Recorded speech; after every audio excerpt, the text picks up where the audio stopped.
शंकर कह रहे हैं, माँ उमा से, माँ पार्वती से मेरा महेश कह रहा है, मेरा बाबा भोलेनाथ, मेरा बाबा विश्वनाथ, मेरा त्रिकालदर्शी कैलाशी अविनाशी कह रहा है कि हे पार्वती,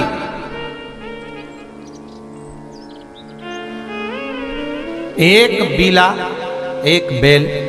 जो मुझे समर्पित करता है, और समर्पित करने के बाद उस बेल की महत्वता देखिए, जो बैसाख महीने में बाबा शंकर को जो चढ़ाया जाता है, और 1000 अश्वमेध यज्ञ का पुण्य फल हम प्राप्त कर लेते, मात्र एक फल चढ़ाकर, मात्र एक फल चढ़ाकर। हे पार्वती, संसार का मनुष्य जब मुझे वो बेलपत्र समर्पित कर, वो बेल का फल समर्पित करता है, पार्वती वो फल जो मुझे चढ़ता है, फिर मैं भले नर्मदा के जल से निकला हुआ कंकर शंकर क्यों ना हूं,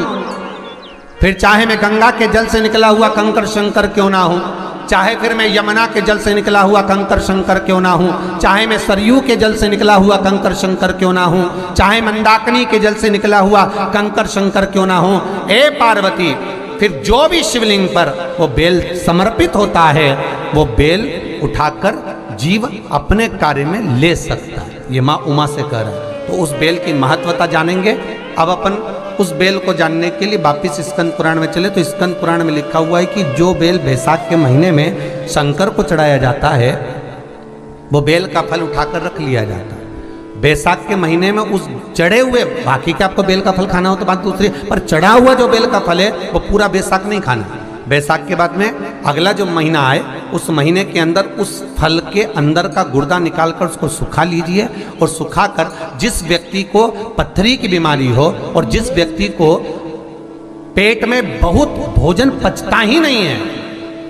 पूरा शरीर पाचन क्रिया बेकार हो गई, उस व्यक्ति को केवल 7 दिन तक शंकर पर चढ़ा हुआ वो बेलपत्र प्रदान कर दीजिए, पथरी भी बाहर और पाचन क्रिया भी ठीक, जिंदगी भर तकलीफ नहीं। उस बैसाख में उस फल की इतनी महत्वता बाबा भोलेनाथ स्कंद पुराण, लिंग पुराण, नर्मदा पुराण, पद्म पुराण के अंतर्गत, शिव महापुराण के अंतर्गत वर्णन कर, उसकी महत्वता है। वो